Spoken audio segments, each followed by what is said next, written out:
अगर आप छत्तीसगढ़ में रहते हैं और क्रिकेट के शौकीन हैं तो ये खबर आपके लिए, क्योंकि बड़े लंबे समय के बाद छत्तीसगढ़ में जो है अंतर्राष्ट्रीय मैच का आयोजन होने जा रहा है, जिसमें भारत और साउथ अफ्रीका आमने सामने नजर आने वाले हैं। तारीख 30 दिसंबर, स्थान शहीद वीर नारायण सिंह स्टेडियम, जहां भारत और दक्षिण अफ्रीका के बीच होने वाले मैच में हजारों क्रिकेट प्रशंसकों के जुटने की उम्मीद जताई जा रही है। बकायदा क्रिकेट मैच को लेकर तैयारियां शुरू हो चुकी हैं।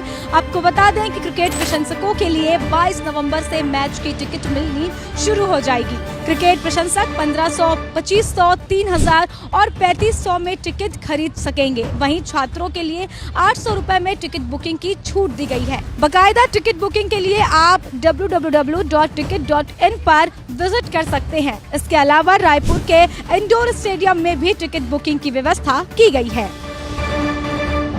तो कुल मिलाकर क्रिकेट प्रेमियों के लिए बहुत खुशखबरी की बात है, क्योंकि छत्तीसगढ़ में एक अंतर्राष्ट्रीय क्रिकेट मैच होने वाला है। वीडियो जर्नलिस्ट किशन साहू के साथ मैं सुरभि वर्मा, विस्तार न्यूज।